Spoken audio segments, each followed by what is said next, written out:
This is Judd, and I'm daydreaming about dragons. And we've been gaming a lot, which is fun. Some face-to-face. I've been playing Demihumans, which is a game in development, a apocalypse world hack by my friend Rob Bowl, who introduced me to gaming when I was but a wee lad of 12, back when we played the Marvel superhero role-playing game back in the day, Phase Rip. And it's been fun. I'm playing Sheriff Knob, and I'm playing kind of a cross between Bunk from The Wire and Bilbo, which is a really, really fun combination to be able to play. And it's good. It's good. It's fun to play face-to-face again. It's fun to be playtesting something that's on its way to being baked. I like the concept. It's good. It's good. And this is how I would describe Demihumans. Demihumans is Tolkien-inspired fantasy, but the big evil is colonial human nonsense. It's not Sauron. It's not orcs. There are orcs. The big evil really is colonialism. And if that sounds like fun, you'll like Demihumans. If it does not, move on. But it's fun. I'm enjoying it. Thumbs up. And the other game I've been playing has been Stars Without Number. And I want to talk about a couple things I've been baking in that game. And these are things I'm going to touch on here, but I might go into more later. So we hadn't played for a couple of years. We put the game aside. I asked to put the game aside. We tried some other things. We came back to it. And when that happens, I like to do something in game to represent that feeling of coming back after being gone for a while. So what I did is I said that the players have been in jail and they got out. And there are a bunch of good in-game reasons for them, administrative data reasons for them to have gotten out of jail in a hurry. There are things, because Stars Without Number bakes so much world building into the pre-making of the game, kind of the GM's prep. I can look at the factions and what they're doing and see who's warring with whom and say, you know what, it makes sense that the data of the government that they were jailed under might have been attacked, causing that government to release a lot of convicts. And so they're out. And they're out to find that the unbraked AI they were dealing with, and unbraked AI are very dangerous because they can look at data in really interesting and, kind of unlimited ways.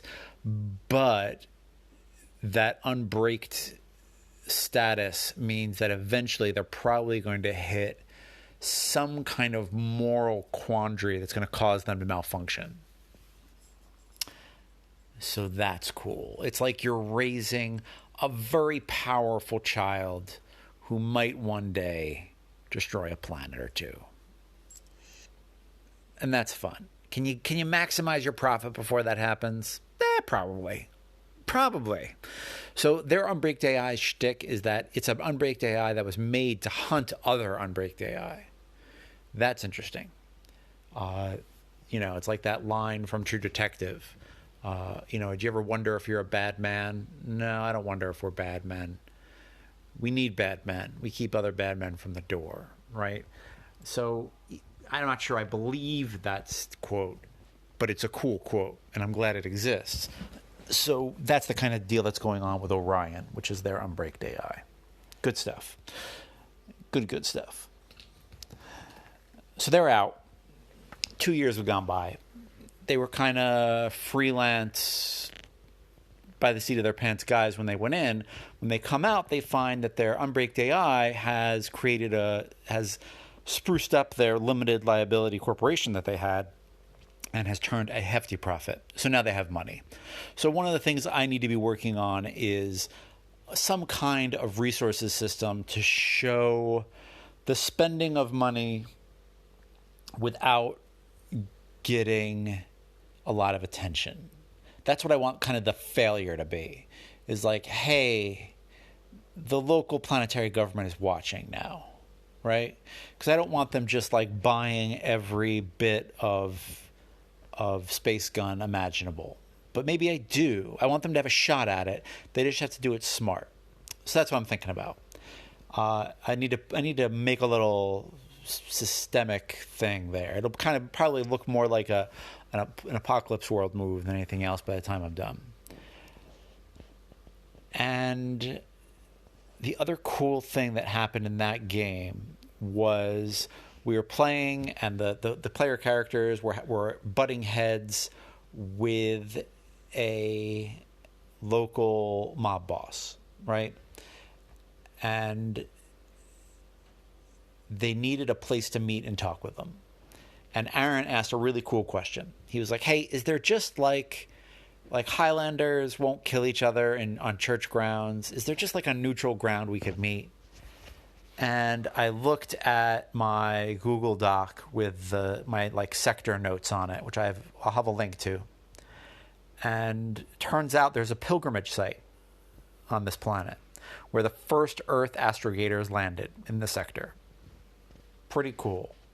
And it stood out, right? It's like, well, it doesn't say it's not a good, safe, neutral ground. So why don't we make it a good, safe, neutral ground? Why don't we just say yes to this? Yes.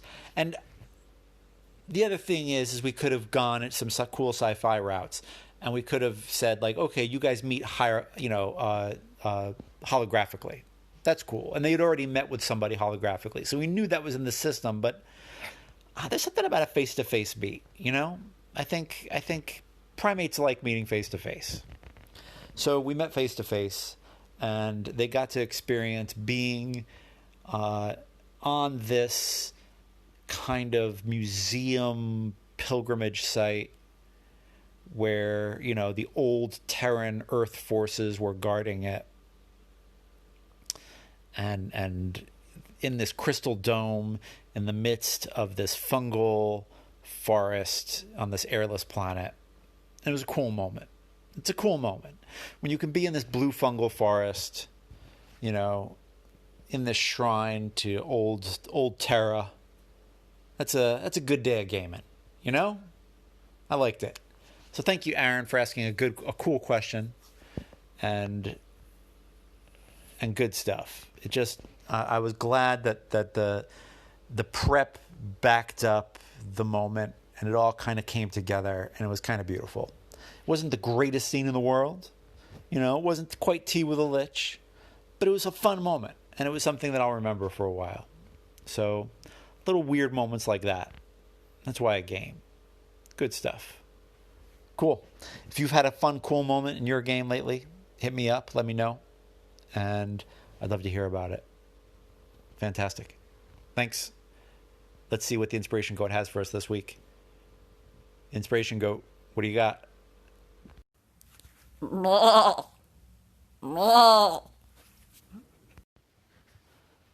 Oh, good one. Good one, Inspiration Goat.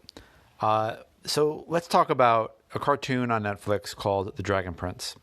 The first season, I was lukewarm. I kind of wanted to love it, and there wasn't enough there for me to love. The second season was a lot of fun, and I really liked it. There's a little bit more world building thrown out there.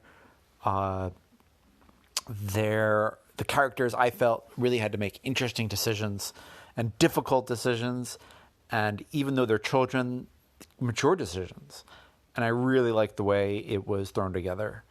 And I also like that the antagonists, I get where the antagonists are coming from.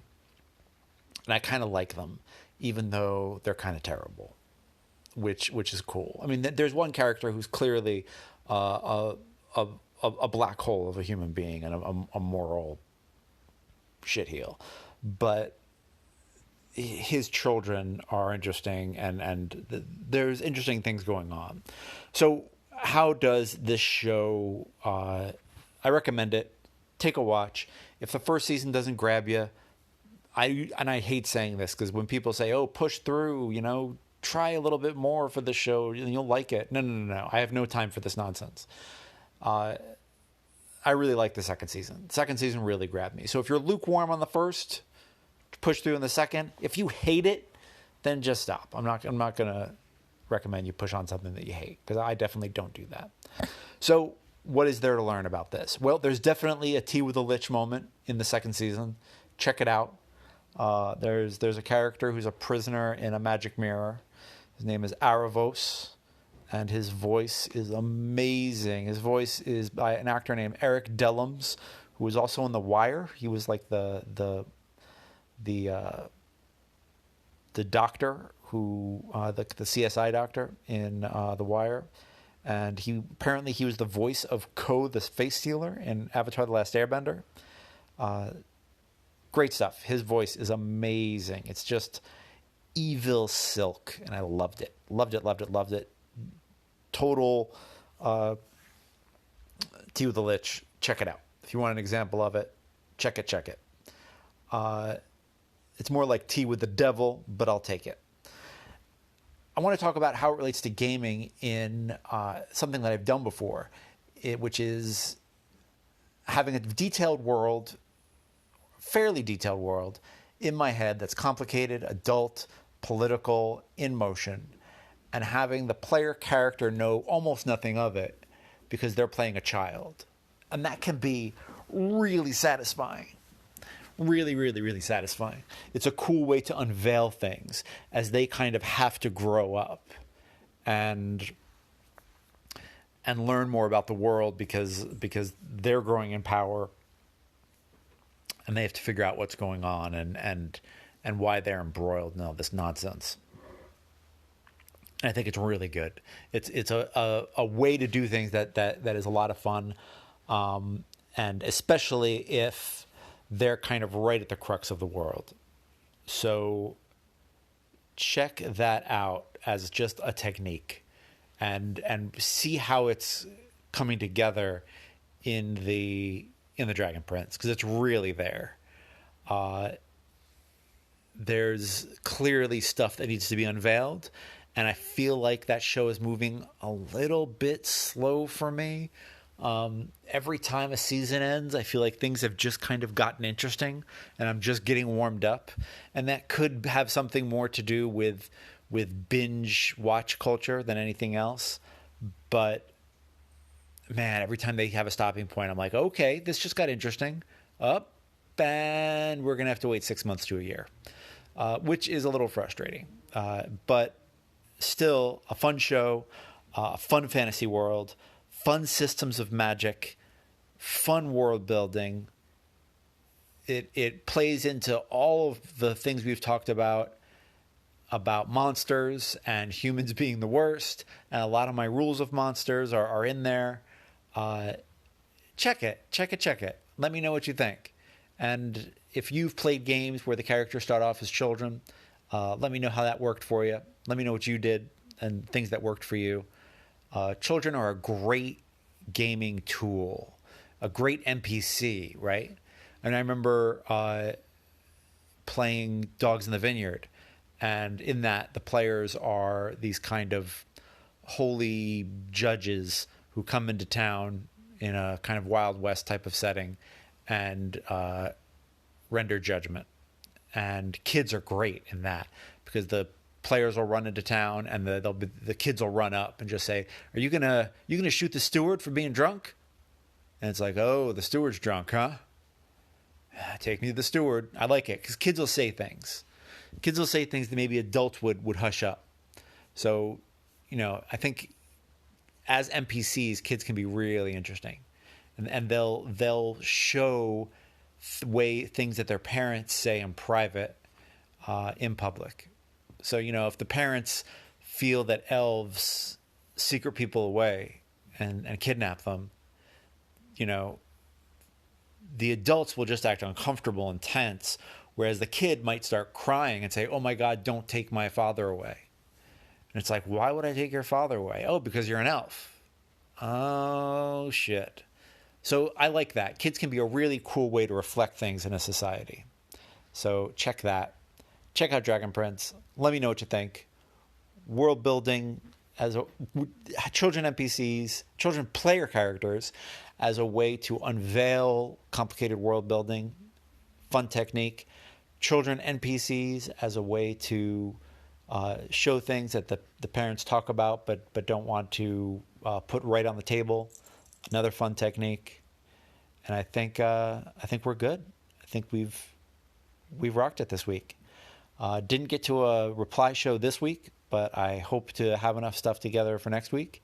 And if you've got comments on any of this, if any of this moved you, made you think about it, drop me an email, drop me a tweet, drop me a Mastodon toot, drop me an email. Did I say email twice? Raven, Pigeon, all that. My email is judd.karlman@gmail.com. And my Twitter is linked in the links. And I'll talk to you next week. I hope to have it out by Sunday. I'm doing my best in a strange transition time in my life. Things are going to be a little hectic. I'm going to be on a bit of a roller coaster. And I hate roller coasters. They make me vomit. But hopefully this will be a little bit more fun than that. And I'll talk to you on the other side. I'll let you know how this is affecting my gaming and all that fun stuff. See you next time, folks. Thanks for daydreaming with me.